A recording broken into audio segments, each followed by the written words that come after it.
किसी गांव में एक साधु रहा करता था। वे जब भी नाचता तो बारिश होती थी। अंत गांव के लोगों को जब भी बारिश की ज़रूरत होती थी तो वे लोग साधु के पास जाते और उनसे अनुरोध करते कि वे नाचे।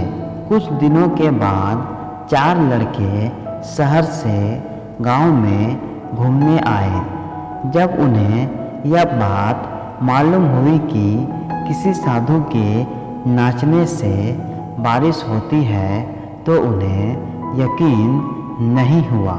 शहरी पढ़ाई लिखाई के घमंड में उन्होंने गांव वालों को चुनौती दे दी कि हम भी नाचेंगे तो बारिश होगी, और अगर हमारे नाचने से नहीं हुई तो उस साधु के नाचने से भी नहीं होगी। फिर क्या था, अगले दिन सुबह सुबह ही गांव वाले उन लड़कों को लेकर साधु की कुटिया पर पहुँचे। साधु को सारी बात बताई गई। फिर लड़कों ने नाचना शुरू किया।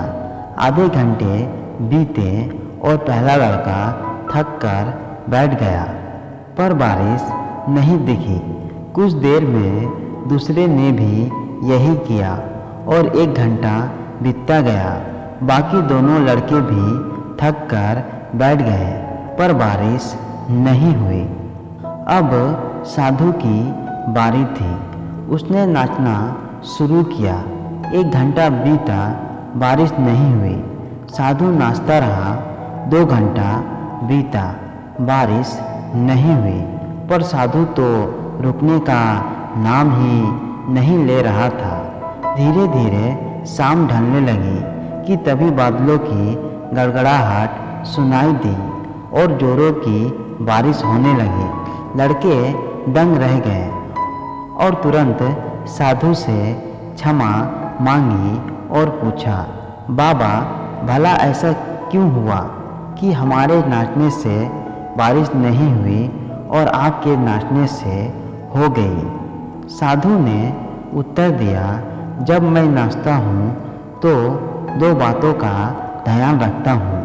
पहली बात, मैं ये सोचता हूँ कि अगर मैं नाचूंगा तो बारिश को होना ही पड़ेगा, और दूसरी ये कि मैं तब तक नाचूंगा जब तक कि बारिश ना हो जाए। दोस्तों, सफलता पाने वालों में यही गुण विद्यमान होता है।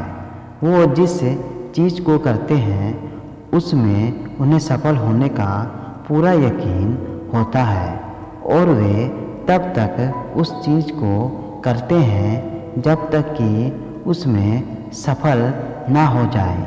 इसीलिए यदि हमें सफलता हासिल करनी है तो उस साधु की तरह ही अपना लक्ष्य को प्राप्त करना होगा।